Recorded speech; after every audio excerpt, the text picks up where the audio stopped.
Yeah, good morning. Welcome to this class of biology, and we are having a session of reproductive health, है ना। इसके पहले हमने क्या पढ़ा था? इसके पहले हमने बैरियर मेथड्स के बारे में पढ़ा था।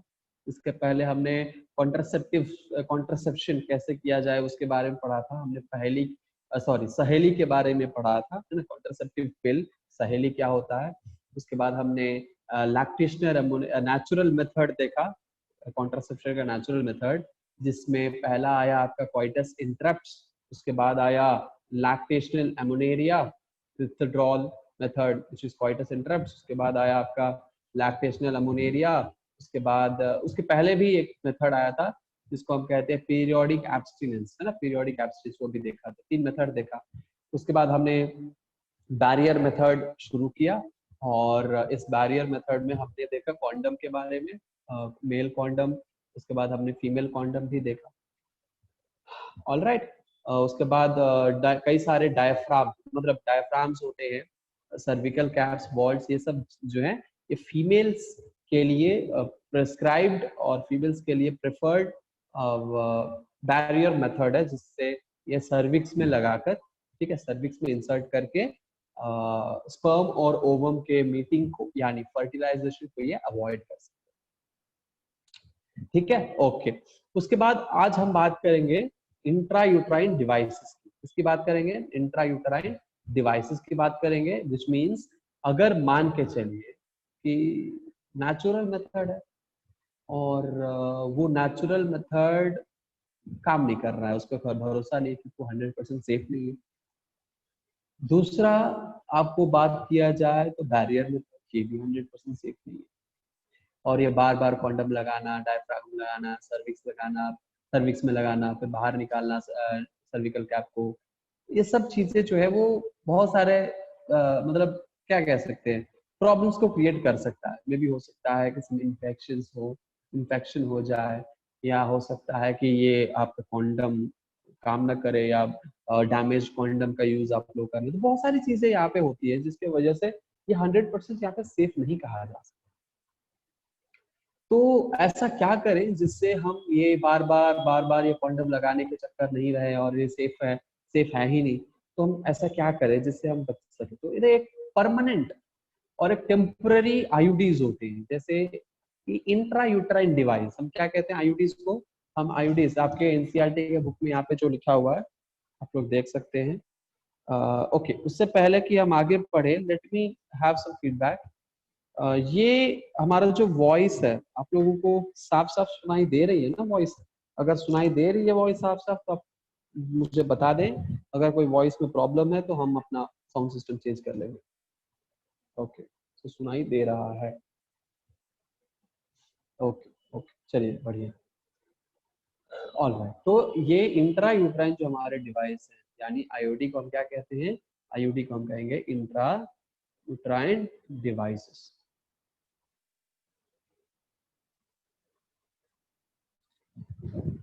Alright, intrauterine devices. उसके बाद ये डिवाइस क्या होता है? डॉक्टर या फिर एक्सपर्ट के, नर्सेस के मदद से, देखिए आपको लिखा हुआ है clearly, these devices are inserted by doctors और expert nurses in the uterus through vagina. So ये क्या होते हैं? जो इंट्रायूट्राइन डिवाइस होते हैं ये कहाँ लगाए जाते हैं? ये यूट्रस के अंदर लगाए जाते हैं, इसीलिए इसको हम कहते हैं intra uterine devices, which means इसको हम कहाँ लगाएंगे? यूट्रस के अंदर इंसर्ट करेंगे। और यूट्रस तो आपको पता ही होगा, यूट्रस क्या होता है? पता है ना आप लोगों को कि यूट्रस क्या होता है? तो नहीं पता है तो हम आपको बता दें कि ये हमारा क्या है, ये हमारा यूट्रस है।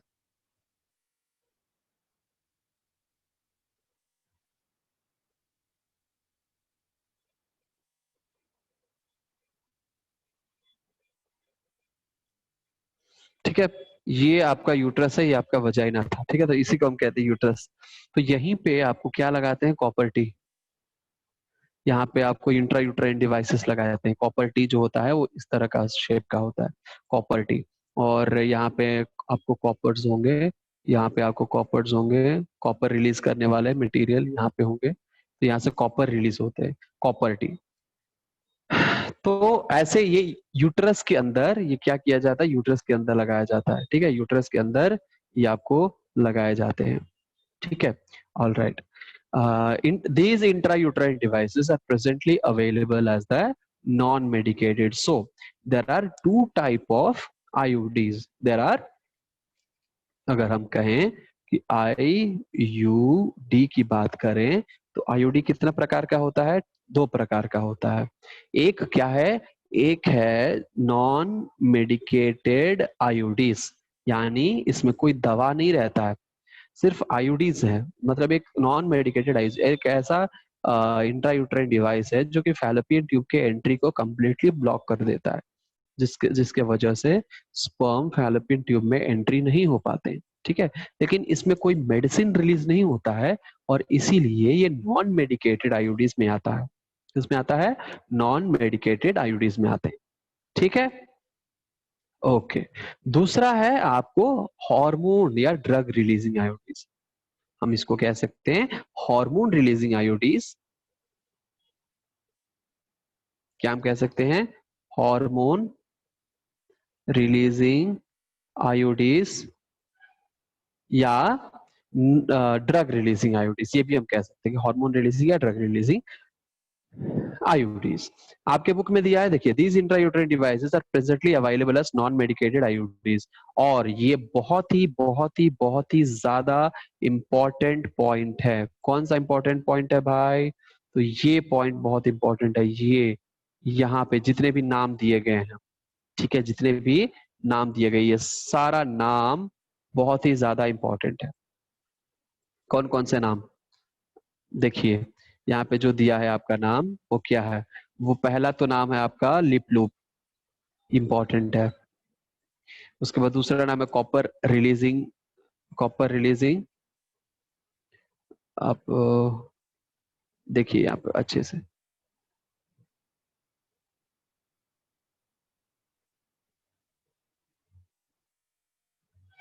आप ये नोट कर सकते हैं, ठीक है। ये नाम आपको एग्जाम में पूछे जाते हैं, यही नाम पूछे जाएंगे और कोई दूसरा नाम नहीं आएगा।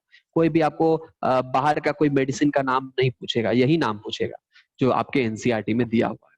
कौन सा नाम है, पहला नाम है लिप लूप, दूसरा नाम है copper releasing IUDs like CUT, CU7, multi road 375। ये तीन बहुत ही ज्यादा इंपॉर्टेंट है क्योंकि ये कई बार पूछ चुका है, इसीलिए इसको नजरअंदाज मत करिएगा, इसको हाई इंपॉर्टेंट मानकर इसको नोट कर लीजिएगा, इस पर्टिकुलर तीन आईयूडीज को। उसके अलावा आपको तो पता ही है क्या नोट करना है ना। उसके अलावा नोट करना है lip loop, copper releasing आयोडी like CUT, multi node and CU7, यानी copper T, copper 7, multi node 375। ये तीनों बहुत ज्यादा इंपॉर्टेंट है, इसको नोट कर लीजिए। उसके बाद आते हैं हार्मोन रिलीजिंग आयोडी। क्या आते हैं, उसके बाद आएंगे हार्मोन रिलीजिंग आयोडी, यहाँ पे लाइक प्रोजेस्ट प्रोजेस्टासर्ट, LNG-20। ये दोनों क्या हैं, ये हार्मोन रिलीजिंग आयोडी हैं और ये दोनों भी बहुत ज्यादा इंपॉर्टेंट है क्योंकि ये भी पूछा जा चुका है एग्जाम में, ठीक है। तो इसीलिए CBSE में भी पूछा जाता है और नीट के एग्जाम में भी ये पूछा जाता है।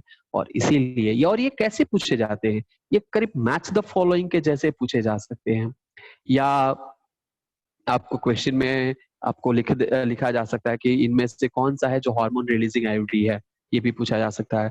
या फिर ये पूछा जा सकता है कि कौन सा हार्मोन ये आईयूडीज रिलीज करते हैं, तो ये भी पूछा जा सकता है। तो कौन से हार्मोन रिलीज करेंगे, प्रोजेस्टेस्टा आई मीन प्रोजेस्टासर्ट है यहाँ पे। प्रोजेस्टासर्ट में क्या इंडिकेट कर रहा है कि कौन सा हार्मोन हो सकता है, कोई गेस कर सकता है यहाँ पे कि कौन सा हार्मोन ये रिलीज करता है। अगर कोई गेस कर सकता है तो प्लीज आप हमें बताएं चैट बॉक्स में, हम देखना चाहेंगे। वाह संजना, क्या बात है, मजा आ गया सच्ची। वाह शुभांगी, वाह, क्या बात, क्या बात, जबरदस्त जबरदस्त, दिलवर, छा गए गुरु, ठोको ताली, मजा आ गया, वाह। और कोई है, मतलब सही जवाब दिए हो आप सब, भले स्पेलिंग का थोड़ा इश्यू हो सकता है, ठीक है, शुभांगी का, लेकिन बाकी सब सही है। और दिलबर का भी स्पेलिंग में थोड़ा सा प्रॉब्लम है, बाकी किसी को नहीं पता है। कोई तो गेस कर सकते हो यार, नाम्स में ही लिखा है, इसके पहले कई बार इसको बार बोले हैं, तो थोड़ा तो गेस कर ही सकते हो सब। बोलो जल्दी से। नहीं बोलोगे? नहीं बोलोगे? हाँ भाई वर्षा, एकदम सही वर्षा, एकदम सही। वे, वेरी गुड। सौरभ सुमन, आर हटा दीजिए सामने से, लगता है टाइपिंग मिस्टेक हो गया, कोई बात नहीं, एकदम सही, एकदम सही। और कोई नहीं बताएगा? नहीं। सुरुचि क्या, सुरुचि क्या, ऐसे ऐसे आंसर्स भेजती हो, गलत बात है। पूरा का पूरा भेजो। हाँ, आधा अधूरा मुझे अच्छा नहीं लगता है, मुझे पूरा अच्छा लगता है, भरपूर। या करेक्ट। चलो, तो आप लोगों ने सभी ने हाँ दैट्स राइट, तो सभी ने, आप लोगों ने आंसर दे दिया, बहुत बढ़िया। Progesterone is the right answer, ठीक है, प्रोजेस्टेरॉन। LNG-20, LNG-20। अब ये जो LNG-20 यहाँ पे लिखा है, इस LNG-20 के नाम सुनते ही आपको कुछ हार्मोन का नाम याद आ सकता है, कुछ लोगों को नहीं भी आ सकता है।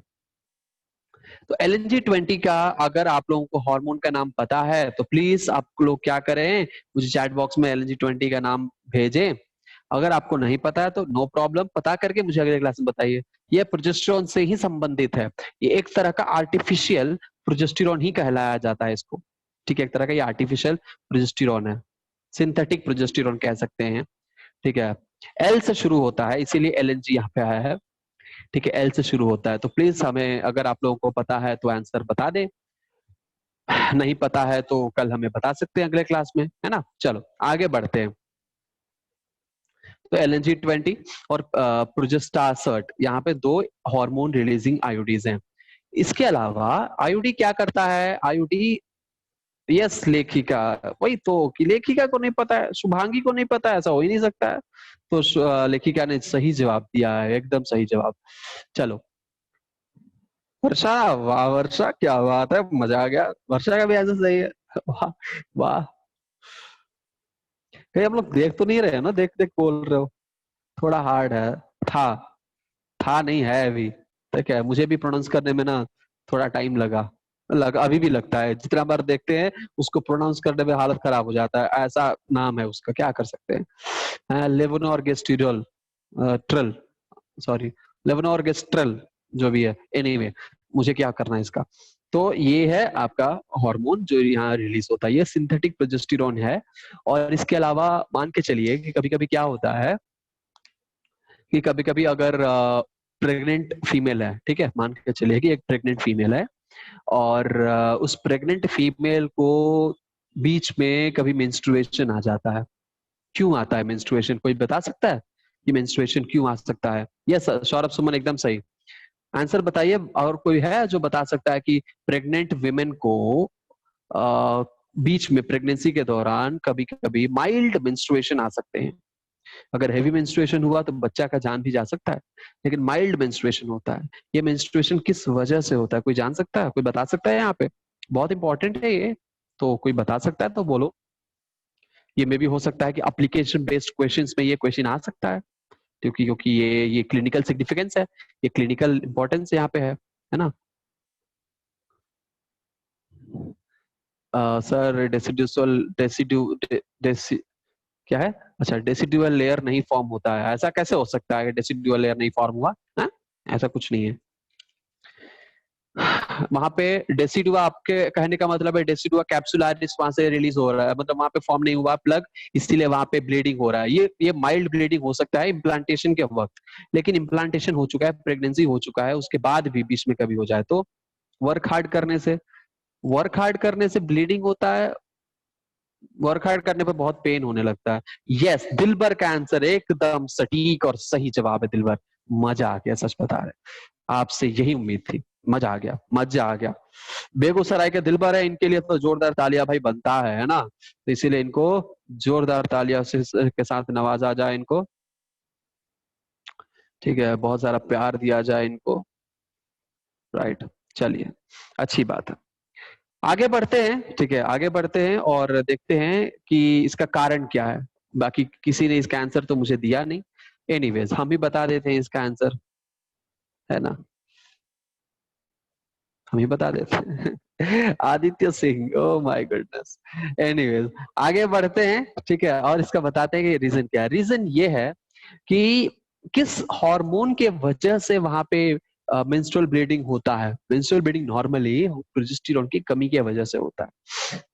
और प्रेगनेंसी के बाद आप लोगों को पता है कि हमारा कॉर्पस ल्यूटियम कंटिन्यूअसली 3 महीना तक प्रोजेस्टेरोन रिलीज करता है, और उसके बाद प्लेसेंटा प्रोजेस्टेरोन सेक्रेट करना शुरू कर देता है ना। तो ये क्यों प्रोजेस्टेरोन सेक्रेट हो रहा है? क्योंकि तभी लेयर जो है वो फॉर्म इंटैक्ट रहेगा। अगर प्रोजेस्टेरोन का लेवल थोड़ा सा भी कम हुआ तो वहां पे ब्लीडिंग शुरू हो जाएगा, मेंस्ट्रुएशन होने लगेगा। और यही वजह है प्रोजेस्टेरोन का लो लेवल, जिसके वजह से मेंस्ट्रुएशन हो जाते हैं प्रेगनेंसी के दौरान भी। इसका इलाज क्या हो सकता है? तो प्रोजेस्टेरोन का हार्मोन तो हम लोग नहीं दे सकते, लेकिन हाँ, सिंथेटिक प्रोजेस्टेरोन हम लोग प्रिस्क्राइब कर सकते हैं टैबलेट के फॉर्म में। सिंथेटिक प्रोजेस्टेरोन मार्केट में अवेलेबल है। वो मार्केट का वो ड्रग दिया जाता है, और उस सिंथेटिक प्रोजेस्टेरोन जो मार्केट में अवेलेबल है, उसका नाम क्या है? हम बताते हैं कि उसका नाम क्या। उसका नाम है norethisterone. RONE, norethisterone. ठीक है, क्या नाम है उसका नाम है नॉर एथिस्टीरोन। ठीक है, नॉर एथिस्टीरोन, यही वो सिंथेटिक प्रोजेस्टेरोन है जो टैबलेट, जो ड्रग दिया जाता है प्रेग्नेंट फीमेल को, अगर वो मेंस्ट्रुएशन प्रेगनेंसी के वक्त फील कर रही हैं, ऑब्जर्व कर रही हैं तो।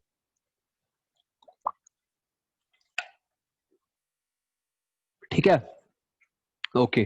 तो वैसे ही सिंथेटिक प्रोजेस्टेरोन हमें दिया जाता है आईयूडीज के वक्त भी, यानी इंट्रायूटर, ऐसा ही इंट्रायूटराइन डिवाइस आपको सिंथेटिक प्रोजेस्टेरोन यानी लिवोनॉर्केस्ट्रल दिया जाता है।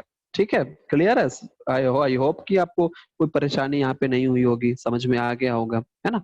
अब ये कॉपर जो रिलीज करता है आईओडी, इसके बारे में जान लेते हैं। तो कॉपर रिलीजिंग आईओडी जो होते हैं, इनके कई सारे फंक्शंस होते हैं। बेसिक तो एक फंक्शन होता है कि कॉपर क्या करता है, आपके स्पर्म के मोटिलिटी, आपके एनसीईआरटी में है, देख लो, स्पर्म के मोटिलिटी को कम कर देता है।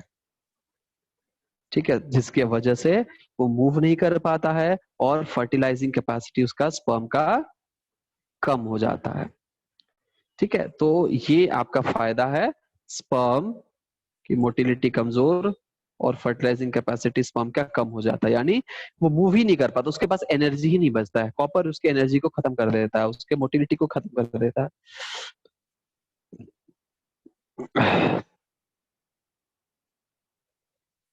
ठीक है, अब यहाँ पे जो हार्मोन रिलीजिंग आयोडी है, ये क्या करेगा? ये अब सर्विक्स का प्लग, जो सर्विक्स का जो म्यूकस होता है, उस सर्विक्स के म्यूकस को आपको क्या करेगा, एकदम टाइट ही रखेगा, ताकि स्पर्म एंटर ही नहीं कर पाए। ये भी कर सकता है। दूसरा क्या कर सकता है, आपका जो यूट्रस है, उस यूट्रस को इतना, उसके लेयर को इम्प्लांटेशन होने ही नहीं देगा, उसके यूट्रस के लेयर में। कुछ हो सकता है, ऐसे होते हैं कि जैसे रिसेप्टर होते हैं, है ना।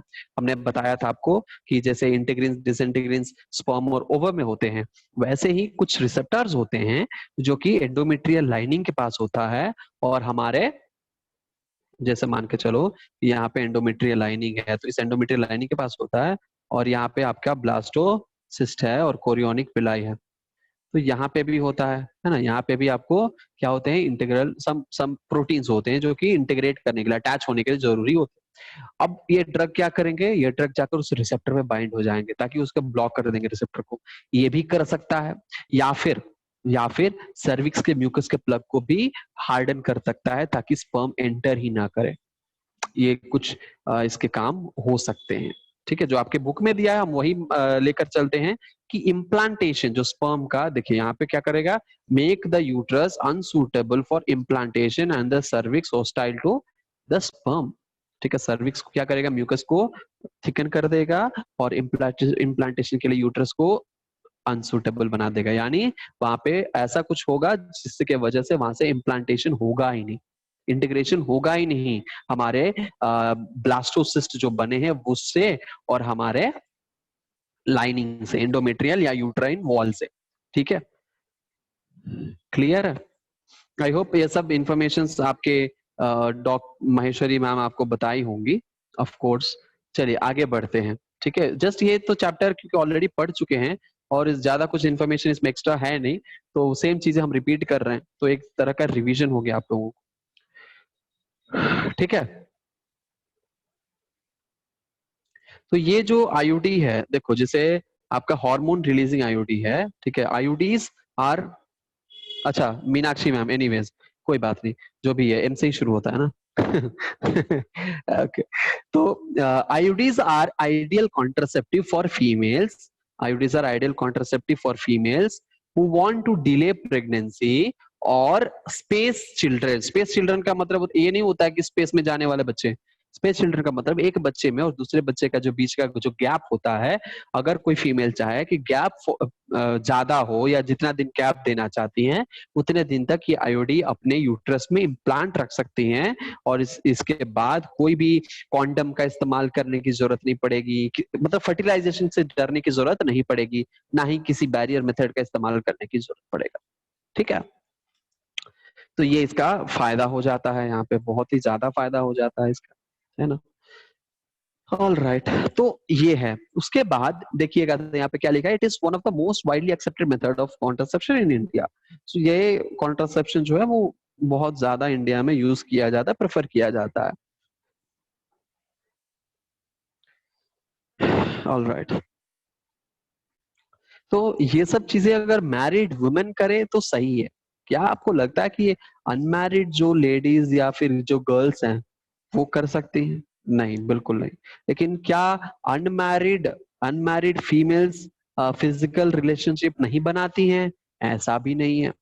इंडिया में सेक्स का रेशियो बढ़ चुका है ना।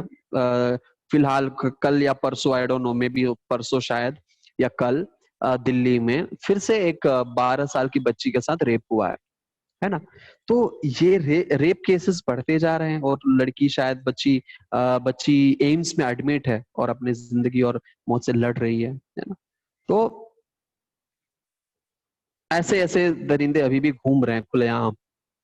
ठीक है, एनीवेज हम उसके बारे में बात नहीं करेंगे। सो सेक्स रेशियोज बढ़ता जा रहा है, रेप केसेस बढ़ते जा रहे हैं और ये सब चीजें होती है क्योंकि जो फीमेल्स होती हैं और मेल्स होते हैं उनके मानसिकता कुछ अजीब और गरीब हो जाती है, बहुत ही घटिया हो जाता है। और जो फीमेल्स होती है उनको पहचान पहचान नहीं पाती हैं।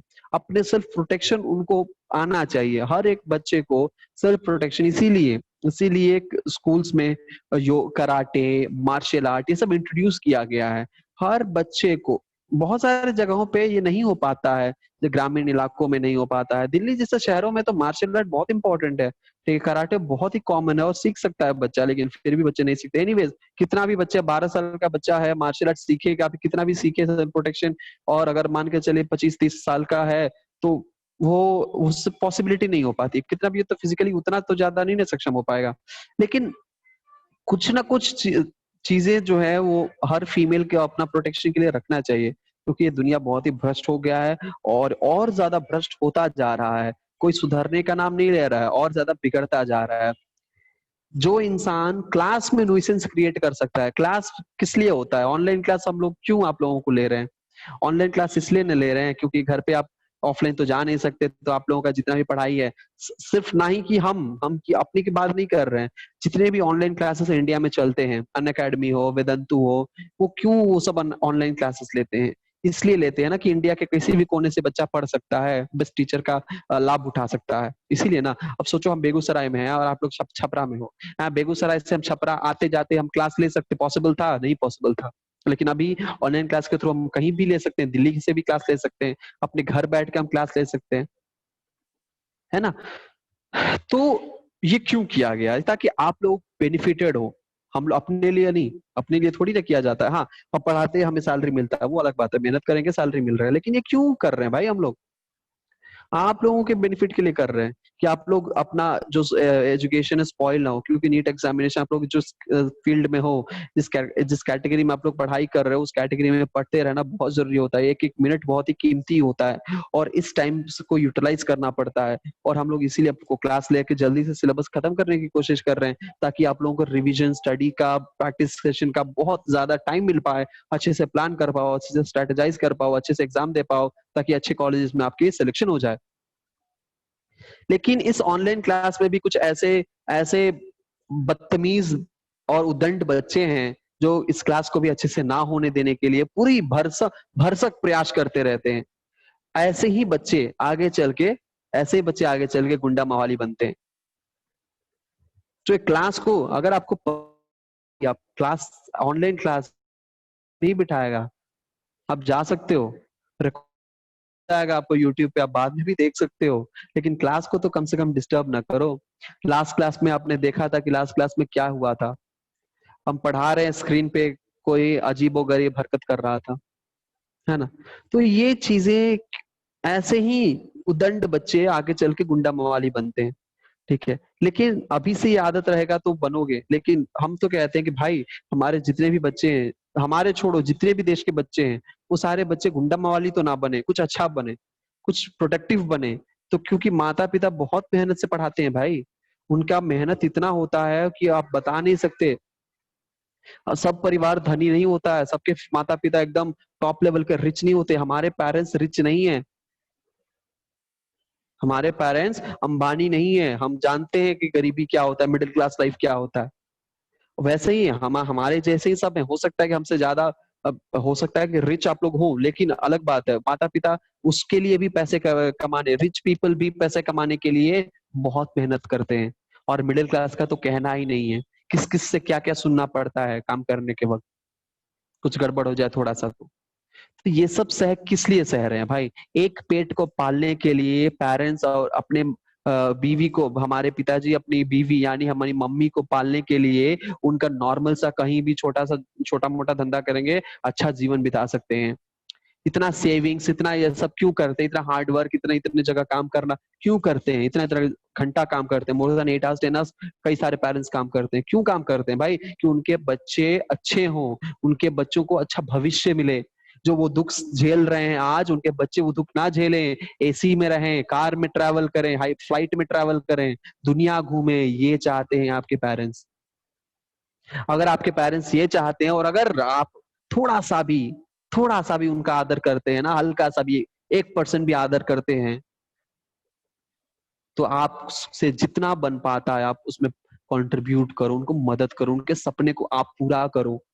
कई सारे ऐसे पेरेंट्स होते हैं जो जिनका उनका सपना पूरा नहीं होता है, उनके घर के वजह से, उनके सिचुएशन के वजह से, उनके माहौल के वजह से, या कई सारी ऐसी चीजें होती है इकोनॉमिक कंडीशंस के वजह से। वो चाहते हैं कि हमारे बच्चे वो सब हम जो नहीं कर पाए वो हमारे बच्चे वो कर पाए, उनको वो दिक्कत ना महसूस हो जो हमने महसूस किया है, ये सोचते हैं। और बच्चे क्या करते हैं, ऑनलाइन क्लास में आके खुद तो नहीं पढ़ते, दूसरों को भी नहीं पढ़ने देते। ऑफलाइन क्लास में आते हैं, झूठ मूठ का बहाना साउंड क्रिएट करने लगते हैं, न्यूसेंस क्रिएट करने लगते हैं, अजीबोगरीब तर्क करने लगते हैं, सोने लगते हैं।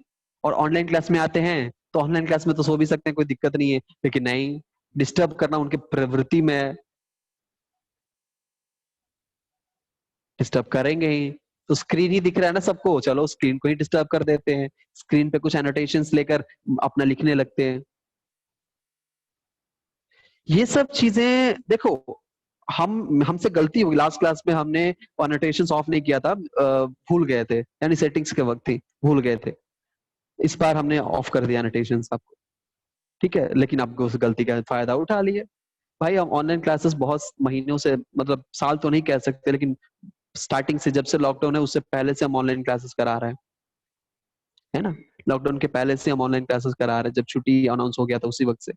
तो ऑनलाइन क्लासेस में क्या क्या होता है, बहुत सारी चीजें हम इम्प्लीमेंट कर सकते हैं, लेकिन बहुत सारे हम ढीलापन रखते हैं अपने क्लासेस में, ताकि आप बच्चे, हम आपसे हम जुड़े हुए हैं, मुझे पता है कि आप सब उदंडता नहीं करोगे क्लास में, लेकिन नहीं, पिछले क्लास में हमारी पूरे आशा को पानी फेर दिया था आप लोगों ने। आप लोगों ने नहीं, बहुत सारे लोगों ने नहीं, एक या दो ही होंगे शायद में भी जो ऐसे न्यूसेंस क्रिएट कर रहे थे स्क्रीन पे। एनीवेज, चलिए, मे भी हो सकता है कि कई सारे लोगों का नोटेशन आज भी ऑन हो, तो ऐसे न्यूसेंस क्रिएट ना करो प्लीज। है, हम यही बोल रहे हैं। एनीवेज, तो ये ऑल ऑल ओवर इंडिया में, तो हम क्या बोल रहे थे कि रेप केसेस बढ़ रहे हैं, तो हमें क्या होना चाहिए, हमें सतर्क होना चाहिए। और इसीलिए क्योंकि फिजिकल रिलेशनशिप आजकल लिविंग टुगेदर जो है वो बहुत ही कॉमन हो गया है ना। लिविंग में रहते हैं, लिविंग रिलेशनशिप, लिविंग टुगेदर यानी लिविंग रिलेशनशिप में रहते हैं, यानी दोनों बॉयफ्रेंड और गर्लफ्रेंड दोनों एक साथ रह के देखते हैं कि कंपैटिबिलिटी जच रही है कि नहीं जच रही है। हमारे बिहार में ये सब तो पॉसिबल नहीं है, बिहार यूपी में नहीं संभव है ये सब, लेकिन भी दिल्ली वगैरह बड़े बड़े शहरों में, कोयम्बतूर में भी रहते हैं लोग। कोयम्बतूर जहाँ हम रहते थे वहां पे भी कई सारे लिविंग रिलेशनशिप में लोग रहते थे, ठीक है। चेन्नई में भी रहते हैं, मुंबई, दिल्ली जैसे कई सारे शहरों में रहते हैं, बिना शादी किए रहते हैं। तो उसमें आपको फिजिकल रिलेशनशिप आम बात हो जाती है। उस वक्त ये आईयूडी तो आप कर नहीं सकते, इंट्रायूटेराइन डिवाइस नहीं लगा सकते, तब जाके क्या करते हैं, बैरियर मेथड का इस्तेमाल करते हैं या फिर पिल्स का इस्तेमाल करते हैं।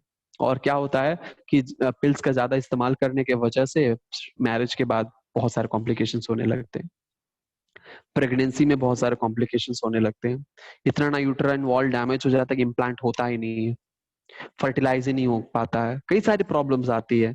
तो इसीलिए हम कहेंगे कि ड्रग्स का इस्तेमाल ज्यादा ना करें, अगर इस्तेमाल करना ही है तो बैरियर मेथड का इस्तेमाल करें, ठीक है। Barrier method is okay for unmarried group of people, लेकिन हम ज्यादातर हम यही कहेंगे कि अनमैरिड ग्रुप अगर हैं तो प्लीज अपने थोड़ा सा संस्कार संस्कृति का ख्याल रखें, ठीक है, अपने परिवार का ख्याल रखें और ये सब चीजों में इन्वॉल्व कोई ना हो। अगर आपके आस पड़ोस में कोई ऐसा दिख भी रहा है तो आप चाहें तो आप उसको समझा के उस चीजों से अलग कर सकते हैं, लेकिन अपना अपना इंडिपेंडेंट सोच होता है, अपना अपना इंडिपेंडेंट लाइफ होता है। हम किसी के निजी जिंदगी में, प्राइवेसी में हम इंटरफेयर नहीं कर सकते, लेकिन फिर भी ये कुछ कल्चर, कुछ हेरिटेज हमारे कंट्री का, उसका हम बना कर रखना आवश्यक होता है, क्योंकि वेस्टर्न कंट्रीज का ये चीजें हैं, इंडियन कल्चर में नहीं है ये, धीरे धीरे आ रहा है वेस्टर्न लैंग्वेज और वेस्टर्न कंट्रीज का जो कल्चर है।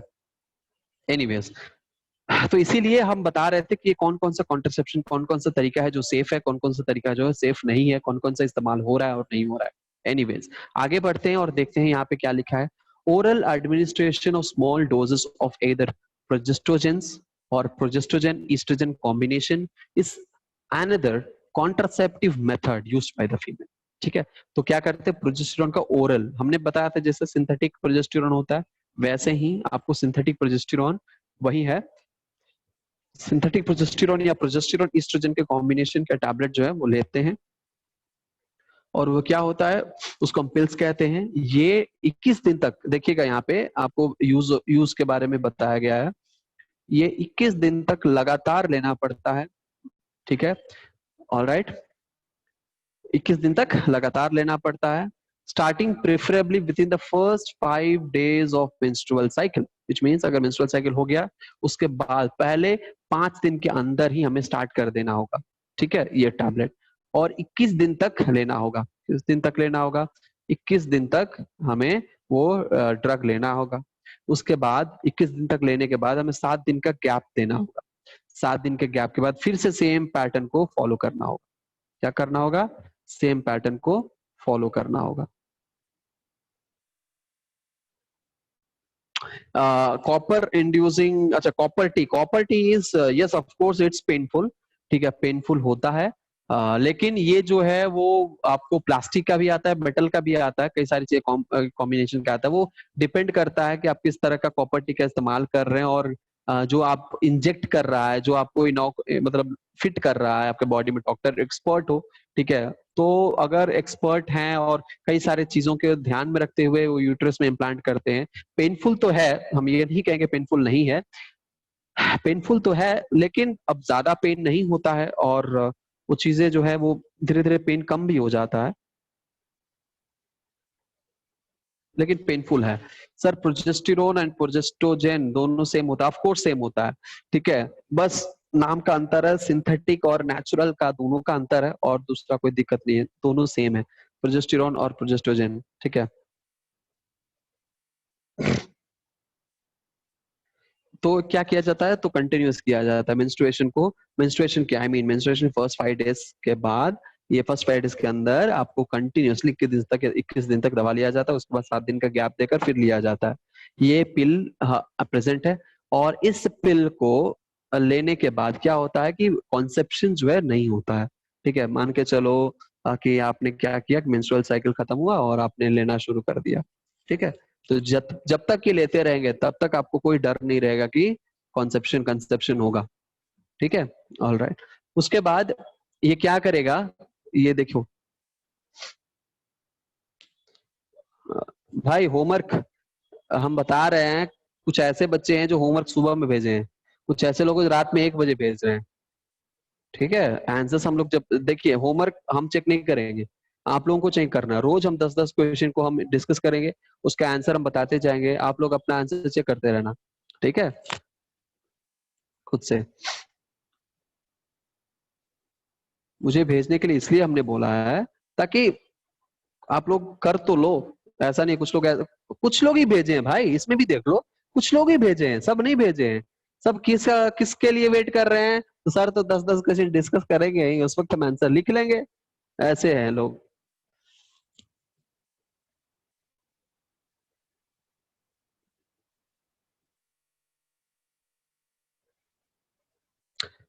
ये लेखिका, ये जरूरी नहीं है ना आपको, हाँ।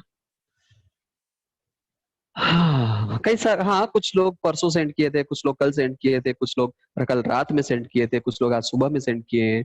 सेंड तो किए हैं, ठीक है, अलग अलग टाइम पीरियड। एनीवेज, आगे बढ़ते हैं।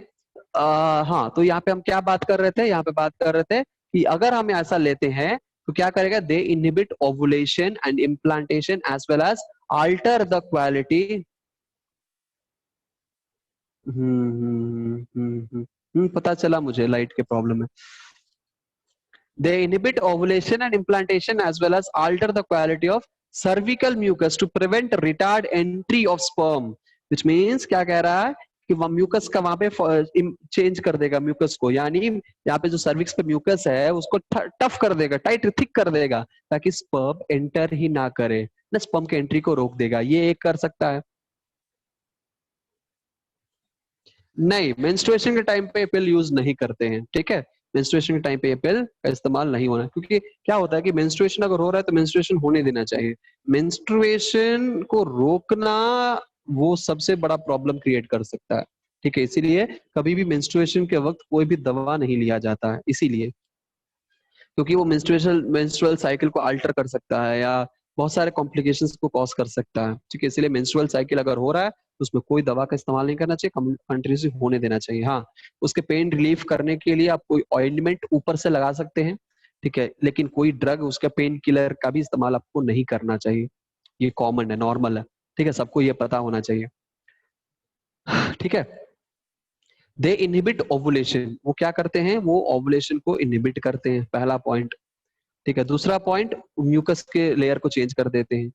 Pills are very effective with lesser side effect and are well accepted by females.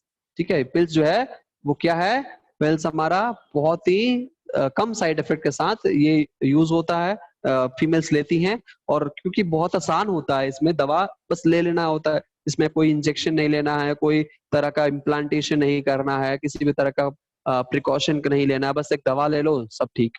तो इसीलिए ये फीमेल्स का वर्ल्ड वाइड एक्सेप्ट करती है, फीमेल्स इसको लेती हैं।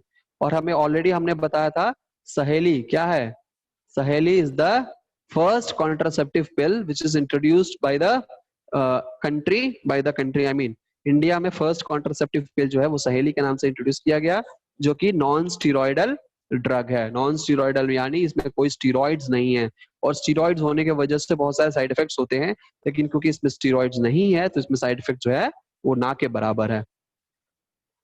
ठीक है, कई सारे नॉन स्टीरॉयडल ड्रग्स भी आपको साइड इफेक्ट्स करते हैं, but this is completely free of side effects. यहाँ पे कोई साइड इफेक्ट नहीं होते हैं, या फिर होते भी है तो बहुत ही मिनिमल साइड इफेक्ट्स होते हैं इसके। ठीक है, ये वंस अ पिल होता है, यानी वंस अ वीक पिल होता है, विच मीन्स ये सिर्फ वीक में एक बार ही लिया जाता है इस पिल को। ठीक है, वीक में एक बार ही लिया जाता है। ऑल राइट, ओके, सो प्रोजेस्टोजेंस अलोन और इन कॉम्बिनेशन विद एस्ट्रोजन, ये क्या करता है, ये हम कैसे ले सकते हैं, can be used by females as injection और इम्प्लांट अंडर द स्किन। ये जो हमारा है, ये क्या है, लंबा स्टिक जैसा है, और ये क्या करेगा, ये हार्मोन रिलीज करेगा। ये क्या करेगा, ये हार्मोन रिलीज करेगा। समझ में आ रहा है कि नहीं आ रहा है? ये क्या करेगा? ये हार्मोन रिलीज करेगा। ये इम्प्लांट है। ये क्या है? इम्प्लांट है। ये क्या है? इम्प्लांट। ठीक। ये इम्प्लांट क्या करेगा? ये इम्प्लांट आपको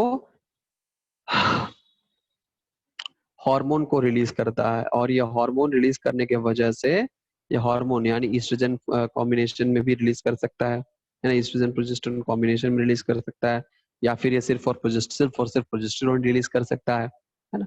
तो ये आपको इम्प्लांट है, right? Okay, hormone releasing implants. उसके बाद अगर हम देखें, अगर हम बात करें चीजों के बारे में, तो कुछ चीजें ऐसी है हमारे सामने, ऐसी आती है जिसका हम जानते भी नहीं है ना। कुछ लोग हैं जो जानते हैं, कुछ लोग नहीं जानते। क्या है वो है ये देखो, यहाँ पे लिखा है their mode of action is similar to that of pill and their effective period are much longer. Which means अगर हम इम्प्लांट, इम्प्लांट का मतलब होता है हम बॉडी में लगा लेते हैं, फिट कर लेते हैं स्किन के नीचे। ठीक है, हम अपने स्किन के नीचे हम इसको फिट कर लेते हैं। ठीक है, स्किन के नीचे हम क्या कर लेते हैं? फिट कर लेते हैं अपने हाथों में। ठीक है, तो ये क्या करता है? ये हार्मोन रिलीज करता है, और ये जब हार्मोन रिलीज करता है तो ये बहुत लंबा टिकता है। ये धीरे धीरे थोड़ा थोड़ा अमाउंट करके रिलीज करता है, और ये लंबा टिकता है। कोई भी आईयूडी हो, जो भी हार्मोन रिलीजिंग आईयूडी भी होगा ना, तो वो हार्मोन एकदम बहुत ही कम अमाउंट पे रिलीज होगा और लंबे समय तक टिकेगा। हो सकता है कि 2 साल, 3 साल, 5 साल, 10 साल तक भी टिकने वाले आईयूडीज अवेलेबल हैं। ठीक है, 10 साल तक कोई दिक्कत नहीं होगा। ओके, ये क्या है? ये है administration of progestogens and or progesterone estrogen combination, uh, okay, progesterone combination or IUDs within 72 hours of coitus have been found to be very effective as emergency contraceptives, as they could be used to avoid possible pregnancy due to rape or casual unprotected intercourse. ठीक है, कुछ pills होते हैं जैसे progesterone का combination, या progesterone oestrogen का combination, या लेवोनोर्गेस्ट्रल का कॉम्बिनेशन होता है। वो क्या करता है? वो आपको, उसी को हम इमरजेंसी, कॉइटस का मतलब होता है intercourse, physical sexual relationship, sex को हम कॉइटस भी कहते हैं। ठीक है, सेक्स को कॉइटस कहते हैं। नाउ ये क्या होता है कि ये आपको दवा जो हम लेते हैं, ठीक है, ये इमरजेंसी पिल कहा जाता है, इमरजेंसी पिल, जिसको हम अनवांटेड 72 के नाम से भी जानते हैं। ये क्या करता है? ये जो हम हार्मोन लेते हैं, जैसे प्रोजेस्टेरोन की कॉम्बिनेशन, प्रोजेस्टेरोन एस्ट्रोजन के कॉम्बिनेशन में हो सकता है, या फिर छुट्टा प्रोजेस्टेरोन हो सकता है, या फिर लेवोनोर्गेस्ट्रल, आपको ये भी हो सकता है। तो ये क्या है? सिंथेटिक प्रोजेस्टेरोन, ये क्या है? तो ये आपको, ये क्या है? क्या तो एक्चुअली इमरजेंसी पिल है, यानी अगले 72 घंटे के अंदर आपको इम्प्लांटेशन से रोक देगा। यानी अगले 72 घंटे के अंदर आपको स्पर्म और ओवम का फर्टिलाइजेशन से ये रोक देगा कंप्लीटली। ठीक है, इसीलिए हम इसको इमरजेंसी कॉन्ट्रासेप्टिव कहते हैं। और इसका इस्तेमाल जो है वो रेप केसेस में, या अनवांटेड सेक्स कर लिए, ठीक है, अनसेफ सेक्स कर लिए और एजैकुलेशन हो गया है वजाइना में, तो ये जो है वे पिल तुरंत लिया जाता है। और ये क्योंकि इसको हम मॉर्निंग आफ्टर पिल भी कहते हैं। क्या कहते हैं? मॉर्निंग आफ्टर पिल। ठीक है, मॉर्निंग पिल कहते हैं, मॉर्निंग आफ्टर पिल, यानी सुबह होते ही इसको लिया जाता है। क्योंकि sexual intercourse, physical relationship, basically जो मैरिड कपल्स होते हैं या फिर जो फिजिकल रिलेशनशिप बनाते हैं, जो कि क्या है, रिलेशनशिप में है, ठीक है, तो वो क्या करते हैं? मोस्टली फिजिकल रिलेशनशिप रात में होता है, तो सुबह उठते ही इसको हम क्या करते हैं? ले लेते हैं। और इसीलिए हम इसको कह सकते हैं, मे बी इसके वजह से हो कि इसको कहा जाता है मॉर्निंग आफ्टर पिल। ठीक है, इसको क्या कहा जाता है? मॉर्निंग आफ्टर पिल कहा जाता है। ठीक है, ओके, यहाँ पे देखिएगा दिया हुआ, अनप्रोटेक्टेड सेक्स कर लिए तो ये इमरजेंसी के तौर पे काम करेगा। तो ये था, ये सारे आईयूडीज थे। ठीक है, आईयूडीज हमने देखा अभी तक। अभी तक हमने क्या देखा? अभी तक हमने देखा पहला नेचुरल मेथड, फिर देखा बैरियर मेथड, फिर देखा आईयूडी।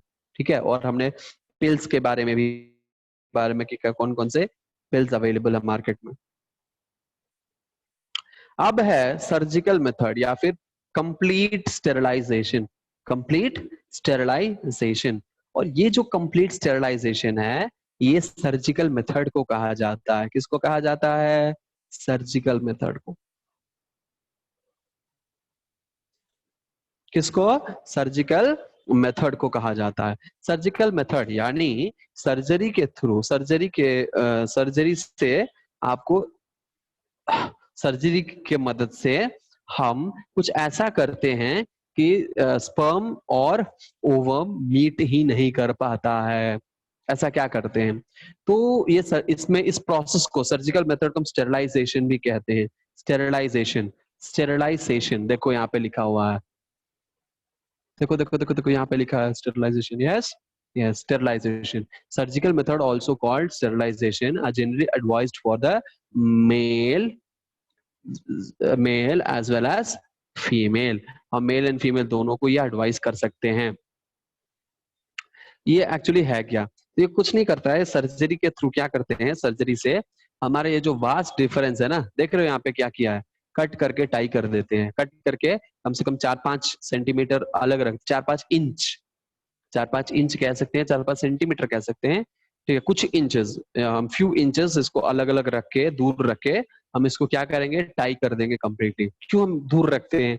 क्योंकि अगर दूर नहीं रखेंगे तो हो सकता है कि नॉट खुल के से रिजॉइन हो जाए। यानी ये जो मेथड है ये रिवर्सिबल मेथड है। क्या है? रिवर्सिबल, यानी फिर से वापस से जुड़ सकता है। ये क्या कर सकता है? जुड़ सकता है। ठीक है, तो ये रिवर्सिबल मेथड होता है। This is very very IMP for NEET. NEET के लिए ये particular point is very very IMP. इसका मतलब एक्स करके चारों तरफ डॉट देना का मतलब इंपॉर्टेंट होता है। ठीक है, it is very very IMP. क्या आईएमपी है? कौन सा पॉइंट आईएमपी है, इंपॉर्टेंट है कि सर्जिकल मेथड इज रिवर्सिबल और नॉट। ये वैसेक्टोमी और ट्यूबेक्टोमी इज रिवर्सिबल और not? It is reversible, it is reversible.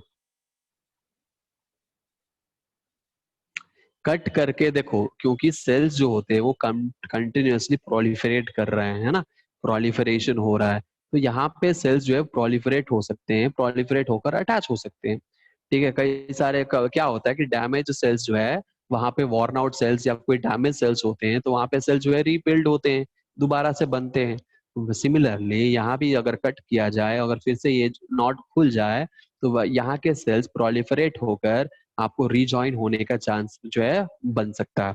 ठीक है, okay. Surgical intervention block गैमी transport. सो अगर मान के चलो, अब हम ये डायग्राम देखते हैं। ठीक है, इसी डायग्राम से समझ लेंगे और कुछ नहीं, समझ लेंगे सारी कथा, सारा कथा। और ये क्या होगा, ये है हम, और इसको हम कहते हैं मेल स्टेरिलाइजेशन, यानी मेल का सर्जरी कैसे होता है। ठीक है, और ये सर्जरी से होता होगा क्या आखिर, इसको हम कहते हैं, इस प्रोसेस को कहते हैं वैसेक्टोमी। इस प्रोसेस को कहते हैं हम वैसेक्टोमी। यहाँ पे लिखा हुआ है, नोट कर लें। ये क्या होता है कि आपका जो ये एपिडिडाइमिस है, ये आपका एपिडिडाइमिस है। इस एपिडिडाइमिस पे स्पर्म आएगा, स्पर्म आकर इस वासा डिफरेंशिया से होते हुए स्पर्म एंटर करेगा। ला, ये क्या हो गया? अच्छा, यहाँ पे ब्लॉक है, अब स्पर्म इसके आगे जाएगा ही नहीं। जब स्पर्म इसके आगे जाएगा ही नहीं, तो यहाँ पे स्पर्म नहीं आएगा।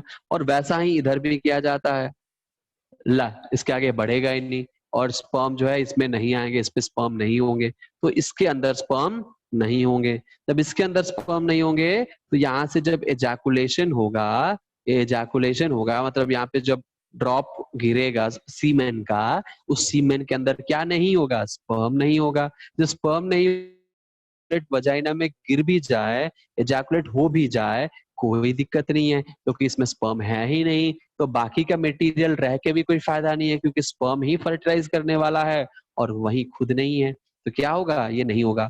ये बहुत ही बहुत ही बहुत ही ज्यादा इंपॉर्टेंट एक क्वेश्चन है, जो आपके नीट में और एम्स में ये पूछा जा चुका है। एम्स में शायद ये पूछा जा चुका है कि आफ्टर द मेल स्टेरिलाइजेशन, ठीक है, मेल स्टेरिलाइजेशन के बाद जब एजैकुलेशन होता है, तो क्या सीमेन में स्पर्म पाया जाता है, मतलब सीमेन का रिलीज होगा कि नहीं होगा?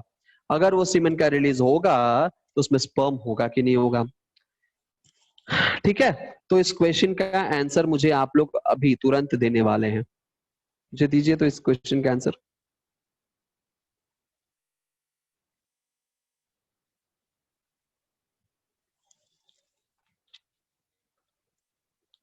होगा। अच्छा, किसने? वर्षा ने बोला कि होगा। अच्छा, संजना ने कुछ और आंसर दिया है, आदित्य ने कुछ और आंसर दिया है, आंचल ने बोला कि नहीं है, होता है, बट सीमेन एजैकुलेट होगा। ऑफ कोर्स होगा। क्वेश्चन ये है कि मान के चलो हमने वासेक्टोमी कर लिया, यानी स्पर्म के एंट्री को हमने ब्लॉक कर दिया, यानी सेमिनल वेसिकल में स्पर्म है ही नहीं, है ना? तो जब एजैकुलेशन होगा तो जो फ्लूइड रिलीज होगा, क्या उसमें स्पर्म होगा? यानी जो सीमेन एंटर होगा, सीमेन में स्पर्म होगा, यही क्वेश्चन है। तो सीमेन का रिलीज अगर होगा तो क्या उस पर स्पर्म होगा? अगर नहीं होगा तब तो ठीक ही है। तो आंसर आएगा कि हाँ, सीमेन रिलीज होगा लेकिन स्पर्म उसमें नहीं होगा, क्योंकि हमने तो स्पर्म को ब्लॉक कर दिया है। तो स्पर्म के अलावा वो प्रोस्टेट फ्लूइड होंगे, सेमिनल फ्लूइड होंगे, म्यूकस होगा उसमें, लेकिन उसमें स्पर्म नहीं होगा। ठीक है, एजैकुलेशन तो होगा, सीमेन का रिलीज तो होगा, सीमेन होगा, सिर्फ स्पर्म को हम सीमेन नहीं कहते। स्पर्म के अलावा जो मटेरियल्स होते हैं वो सब मिलाकर ही हम सीमेन कहते हैं। तो वहां पे स्पर्म है ही नहीं, यानी सीमेन का तो रिलीज होगा लेकिन स्पर्म रिलीज नहीं होगा। This is very very IMP. ठीक है, ये क्वेश्चन पूछा जा चुका है, तो हो सकता है कि पूछा जाए, या ये भी हो सकता है कि ये क्वेश्चन को ऑलरेडी पूछ लिया है, ये भी हो सकता है। इसीलिए लेकिन हम किसी भी एक चांस को भी छोड़ना नहीं, उसको पढ़ेंगे यहाँ पे। तो ये यहाँ पे क्वेश्चन बनता है। समझ में आ गया? हाँ लेखिका, बताइए क्या डाउट है? आपने हाथ उठाया। हाँ हाँ, लेखिका आंसर सही है आपका। अच्छा, गलती से उठ गया, ओके, कोई नहीं, अच्छी बात है, कोई बात नहीं।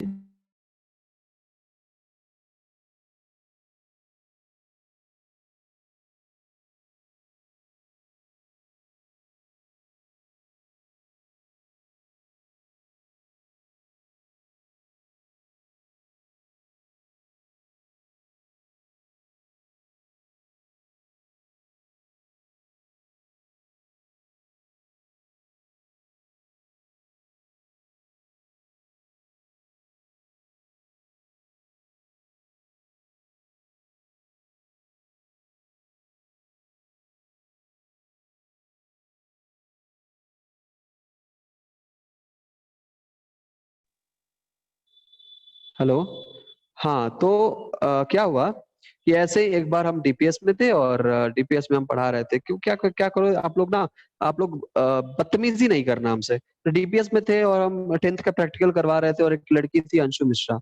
अंशु मिश्रा थी तो वो बहुत ही बकवास करती रहती थी। हमने एक दिन बोला कि देखो अंशु, बदतमीजी मत करो हमसे, बस एक ही बार बोले।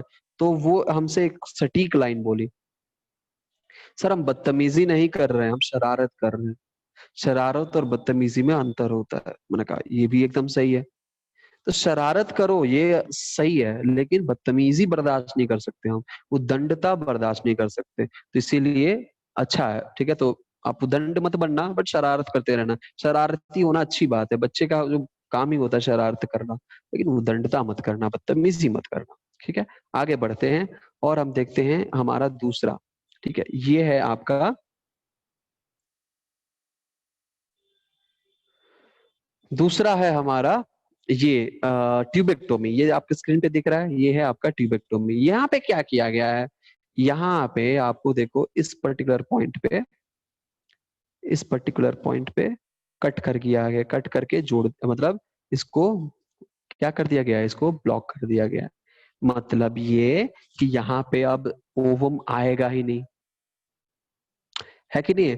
जब ओवम रिलीज होगा, जब ओवम रिलीज होगा तो आपको क्या होगा? ओवम रिलीज होगा तो ओवम फर्टिलाइज ही नहीं करेगा, यानी यहाँ पे देखो स्पर्म यहाँ पे एंट्री कर ही नहीं पाएगा, दोनों तरफ तो ब्लॉक कर दिया गया है ना? तो यहाँ पे क्या नहीं होगा, यहाँ पे स्पर्म यहाँ पे भी फर्टिलाइज नहीं कर पाएगा। यानी ओवम आएगी, अगर यहाँ पे कट किया गया तो ओवम तो आएगी लेकिन उसको स्पर्म नहीं मिलेगा। तो बेचारी आएगी, इंतजार करेगी, और इंतजार करके क्या हो जाएगा, इंतजार करके वापस चली भी जाएगी।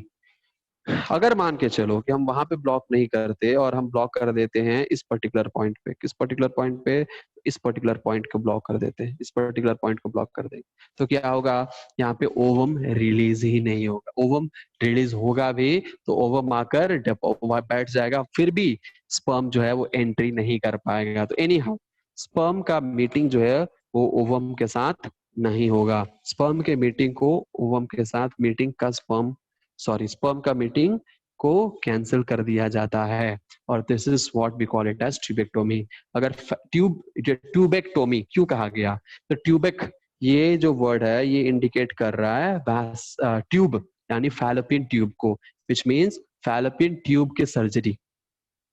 वैसेक्टोमी क्यों इंडिकेट किया गया, वैसिक यानी वास्ट डिफरेंस। सो वास्ट जो डिफरेंस है, हम वास्ट डिफरेंस को कट करते हैं तो वो वैसेक्टोमी कहलाता है। वहीं अगर हम फैलोपियन ट्यूब को कट करते हैं तो वो ट्यूबेक्टोमी कहलाता है। दोनों में यही अंतर होता है ना। तो वैसेक्टोमी और ट्यूबेक्टोमी, तो ये दोनों को कट करके टाई कर दिया जाता है, और यही वो कारण है जिससे हम स्पर्म और ओवम के एंट्री को, मीटिंग को रोक सकते हैं कंप्लीटली। आई होप आपको ये चीजें क्लियर हो गई होगी। तो यहाँ पे देखो लिखा हुआ है, डिटेल में हम लोग पढ़ लेते हैं एक बार। ठीक है, क्या लिखा हुआ है पढ़ते हैं, फिर पता चल ही जाएगा। ठीक है, सब कुछ आपके सामने होगा। Tubectomy and vasectomy. A small part of the vas deferens is removed or tied up through a small incision on the scrotum, whereas in tubectomy, a small part of fallopian tube is removed or tied up through a small incision in the abdomen or through vagina. These techniques are highly effective, but their reversibility is poor. Reversibility is poor. यानी ये reversible है लेकिन बहुत ज्यादा reversible नहीं है। अगर Tide हमने किया है और कुछ डिस्टेंस पे हमने रख दिया है तो ये रिवर्सिबल नहीं होगा, लेकिन अगर हमने कुछ गलती किया अंदर तो ये रिवर्सिबल हो सकता है, which means it is reversible but not highly effective. यानी दैट ये कंप्लीटली रिवर्सिबल होने का चांस नहीं रहता है, क्योंकि हम डिस्टेंस पे कट करते हैं। कभी अगर मान के चलो हमने वो थोड़ा सा मिस्टेक कर दिया, उससे ज्यादा डिस्टेंस नहीं रखा या नॉट टाइट नहीं हुआ, तो वहां पे ये रिवर्स हो सकता है। ठीक है, so this process is reversible, but if the procedure is done properly, it is not that much reversible, it is poorly reversible. ठीक है, it's poorly reversible. ठीक है, तो ये आपको दिया हुआ यहाँ पे। ओके, नेक्स्ट है, it needs to be emphasised that the selection of a suitable contraceptive method, ये कॉमन है, जनरल है, सबके लिए बता रहा है। वैसेक्टोमी ट्यूबेक्टोमी यहीं तक खत्म कर दिया। सो वैसेक्टोमी ट्यूबेक्टोमी में क्या कहा गया है, तो इंसिशन, यहाँ पे जो टर्म दिया है आपको इंसिशन, इसका मतलब कोई जानता है इंसिशन का मतलब? इंसिशन का मतलब होता है कट। यहाँ पे जो टर्म दिया है इंसिशन, इंसिशन का मतलब होता है कट, यानी यहाँ पे क्या किया जाएगा, स्क्रोटम को कट कर दिया जाएगा। वैसेक्टोमी में स्क्रोटम में हल्का सा कट करके वहां पे जाकर नॉट क्रिएट किया जाएगा वास्ट डिफरेंस को कट करके, और फीमेल में क्या किया जाएगा, वजाइना के थ्रू एंटर किया जा सकता है, या फिर इसको एब्डोमेन में पंक्चर करके, पेट में यानी पंक्चर करके इंसिशन और सर्जरी किया जा सकता है, ट्यूबेक्टोमी परफॉर्म किया जा सकता है। ये दोनों मेथड यहाँ पे अवेलेबल है। उसके बाद it needs to be emphasized that the selection of a suitable contraceptive method and its use should always be undertaken in consultation with qualified medical professional. हमने ऑलरेडी बोला था कि आईयूडीज हो या जो भी हो, आपको बिना मेडिकल कंसल्टेशन के ये लेना घातक हो सकता है। तो प्रॉपर मेडिकल सलाह के ही, प्रॉपर मेडिकल सलाह और क्वालिफाइड डॉक्टर्स और प्रोफेशनल्स के मदद से ही हमें ये सारे आईयूडीज हो या सर्जरी हो परफॉर्म करवाना चाहिए, नहीं तो ये घातक सिद्ध हो सकता है। One must also remember that contraceptive are not regular requirement for the maintenance of reproductive health.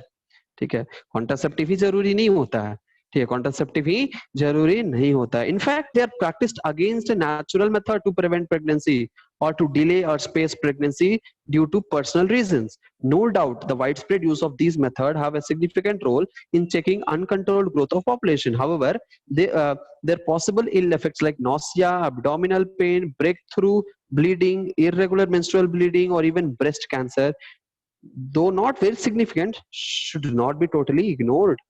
कहने का मतलब है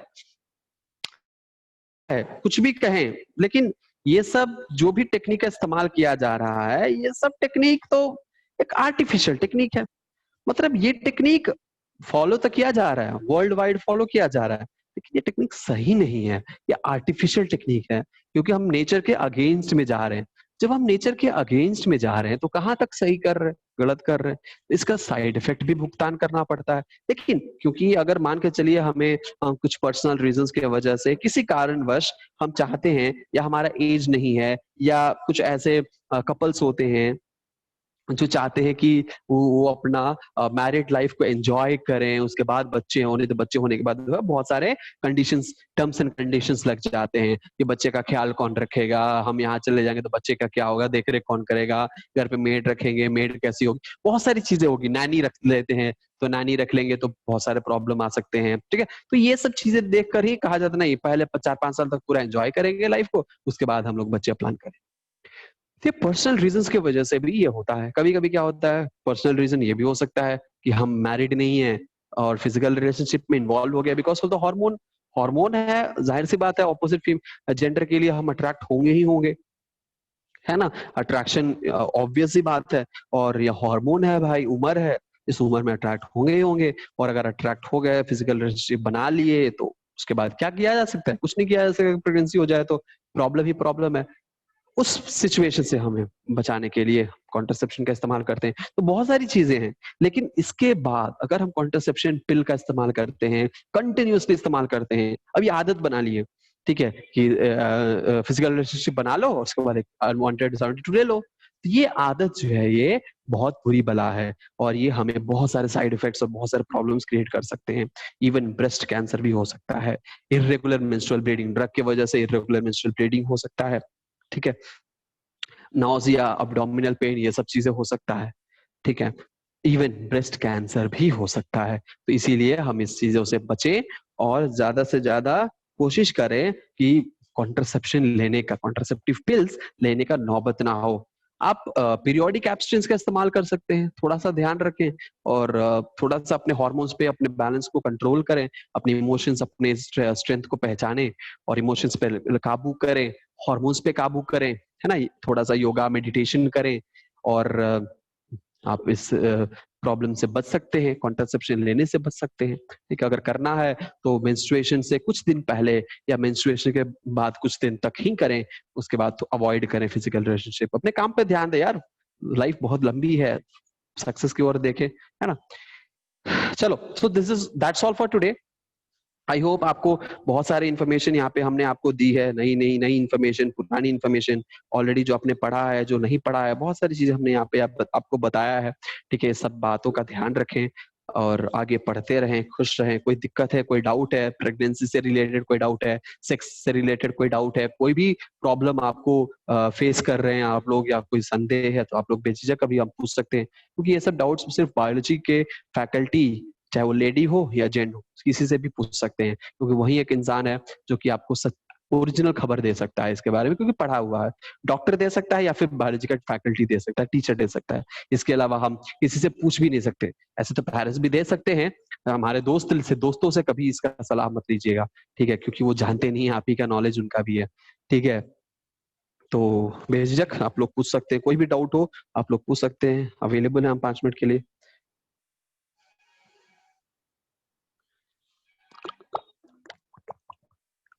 हम्म,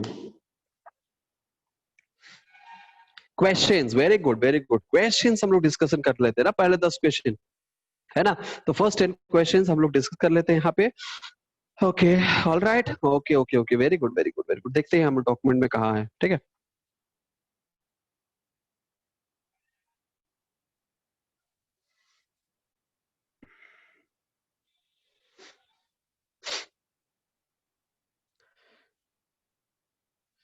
हम्म,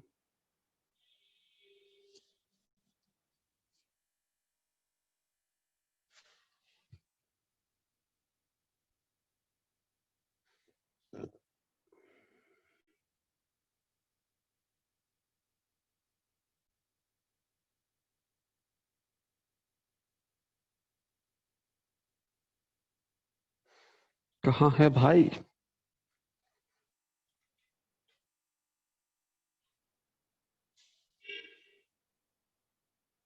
डॉक्यूमेंट, डॉक्यूमेंट।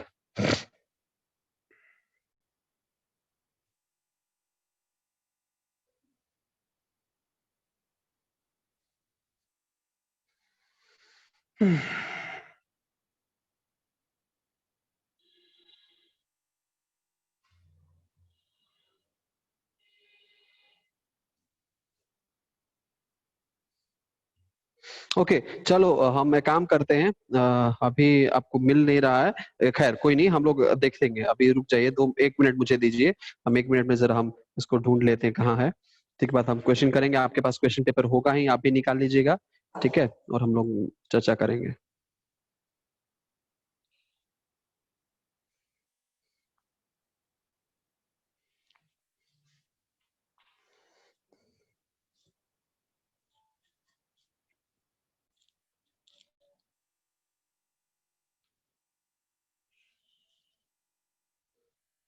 ओके,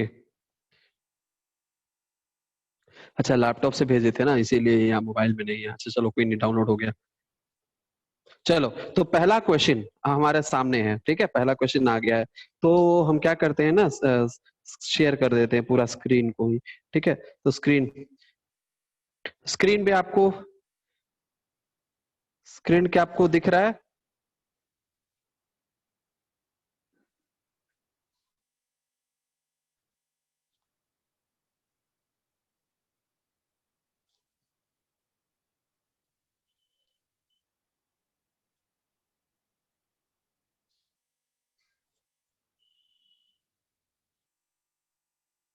स्क्रीन के सामने आपको दिख रहा होगा, ठीक है, ह्यूमन रिप्रोडक्शन का क्वेश्चन बैंक दिख रहा होगा, है ना, क्वेश्चन बैंक है लर्निंग लाइफ का और ह्यूमन रिप्रोडक्शन का। तो पहला 10 क्वेश्चन हम लोग इसमें देख लेते हैं। तो पहला क्वेश्चन है, which one is a primary sex organ, ठीक है, जिसको भी आंसर पता है अपना, ऑडियो तो आप लोग ऑन कर ही नहीं सकते ना, एक सेकंड, तो आप लोग क्या करें कि पहला आंसर आप लोग अपने ऑप्शन में डाल दें। वर्षा ने आंसर दे दिया है, ठीक है, कई सारे लोगों ने आंसर यहाँ पे दे दिया है, लेखिका ने भी आंसर दे दिया है, ओके, ओके, संजना ने भी आंसर दिया है, ओके, सुरुचि ने आंसर दे दिया, वेरी गुड, चलो चलो चलो, कोई नहीं, आंसर सही है, एकदम सही है, आंसर है टेस्टिस, ठीक है, which one is a primary sex organ, testis is a primary sex organ, बाकी प्रोस्टेट ग्लैंड भी सेकेंडरी ही है, पेनिस और स्क्रोटम भी सेकेंडरी, यानी जो गोनाड गोनाड होते हैं वो प्राइमरी होते हैं, है ना, तो टेस्टिस यहाँ पे गोनाड है और इसीलिए प्राइमरी सेक्स ऑर्गन है। दूसरा, सेकेंडरी सेक्स ऑर्गन क्या है, यहाँ पे देखो सेकेंडरी सेक्स ऑर्गन क्या है, टेस्टिस है, ओवरी है, ओवरी बिल्कुल नहीं है, टेस्टिस है बिल्कुल नहीं है, बियर्ड उस नहीं है, वास्ट डिफरेंस है, क्योंकि बियर्ड कैरेक्टरिस्टिक्स है, सेकेंडरी सेक्सुअल कैरेक्टरिस्टिक्स है ना, तो आंसर आएगा वास्ट डिफरेंस। ऑप्शन तीसरा क्वेश्चन है, विच एसिड अकर इन सीमेन, सीमेन में कौन सा एसिड होता है, तो सीमेन में होता है आपका आंसर कौन सा बताइए, citric acid, yes of course, citric acid, तो सीमेन में सिट्रिक एसिड प्रेजेंट होता है, ये आपके सीमेन के कॉम्पोजिशन के वक्त आपने पढ़ा होगा, सर ने पढ़ाया होगा आपको, ठीक है। नेक्स्ट क्वेश्चन है, the functional vasa deferens is cut for, vasa अब भी जस्ट हमने पढ़ा कि वासा डिफरेंस कट कब किया जाता है, तो आंसर है male sterilisation, option 2 male sterilisation, अभी जस्ट हमने पढ़ा इसको।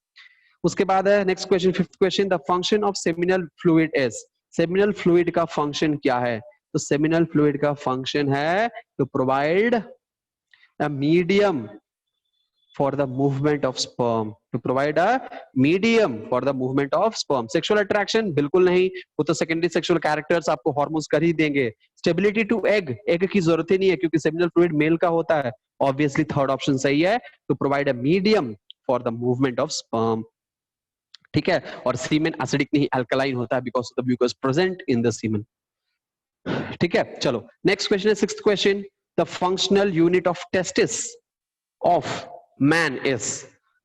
तो यूरिनिफरस बिल्कुल नहीं, यूरिन का इसमें क्या काम। मेल्फिजियन टिब्यूल, अरे किडनी का इसका क्या काम। ठीक है, seminiferous tubules, yes seminiferous tubules ही प्रेजेंट होते हैं इसके अंदर। The function unit of testis, testis के अंदर सेमिनिफरस ट्यूब्यूल्स होते हैं। बहुत बढ़िया, सब लोगों ने सही आंसर दिया है। वर्षा ने, यूलू ने, अनम ने, अंजलि ने, श्रेया ने, लेखिका ने, आंचल ने, आदित्य ने, श्रेया ने, सब ने सही आंसर दिया है। Very good. नेक्स्ट है पिनाइल यूरेथ्रा ट्रैवर्सेस थ्रू, है क्या ये पिनाइल यूरेथ्रा। कुछ मिस्टेक लग रहा है कि क्वेश्चन में कुछ थोड़ा सा मिस्टेक है। ठीक है, एनीवे पिनाइल यूरेथ्रा, अच्छा okay okay okay, transverse through, यहाँ पे ट्रांसवर्स पिनाइल यूरेथ्रा थोड़ा सा वहां गया है, गलती हो गया है, ट्रान इन छूट गया वहां पे।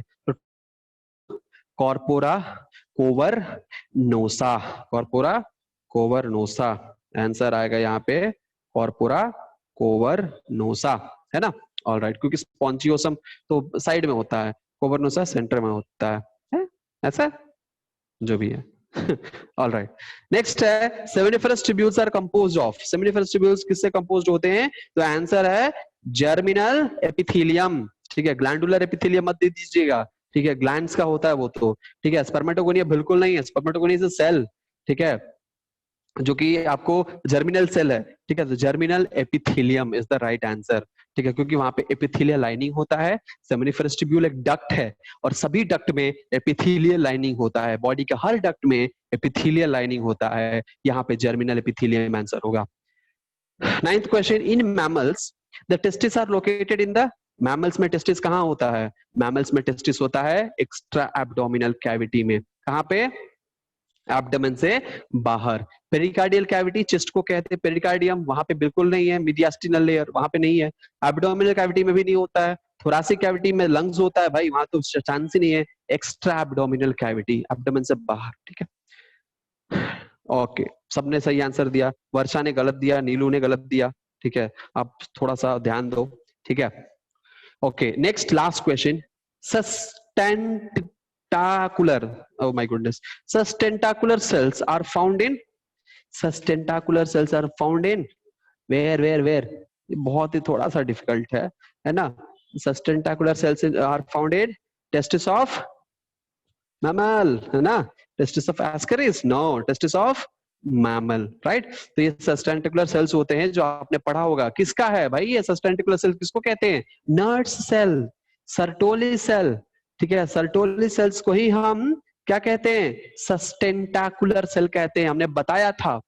ठीक है, हमने बताया था कि सस्टेंटाकुलर सेल्स किसको कहते हैं, हमारे लेक्चर्स आपने देखा होगा, अगर हमारे चैनल पे जाके www.learninglifeonline.com वेबसाइट के वीडियोस में देखा होगा, तो उसमें भी कई सारे वीडियोस इस पे है, और उसमें बताया है हमने, नर्स सेल का ही नाम को कहते हैं सर्टोली सेल्स, नर्स सेल उसी को हम सस्टेंटाकुलर सेल्स कहते हैं, राइट। चलिए, तो हो गया 10 question. All right, thank you so much for active participation of yours. ठीक है, यहाँ पे आप लोगों ने बहुत अच्छा पार्टिसिपेट किया, thank you so much for that. And now that's all for today, आज के लिए बस इतना ही। ऐसी तरह हम लोग अगले क्लास में और 10 या 15 क्वेश्चन हम लोग डिस्कस करेंगे, जैसा टाइम रहेगा उसके अकॉर्डिंग हम लोग डिस्कस करेंगे। ठीक है, चलिए, बाकी लोगों ने भी अगर आंसर नहीं भेजा है तो जल्द से जल्द आंसर भेज दीजिए। मिलते हैं अगले क्लास में, यानी अगले वीक। तब तक के लिए अपना ख्याल रखिए, खुश रहिए और पढ़ते रहिए, और हाँ, बार बार कहते हैं रिवीजन करना मत छोड़िए, रिवाइज करिए, घर पे रहिए, सुरक्षित रहिए, जितना ज्यादा पानी हो सके उतना पानी पीजिए, एक्सरसाइज करिए, विटामिन सी लीजिए, ठीक है, और फिट रहिए। Thank you, see you in the next class, bye bye.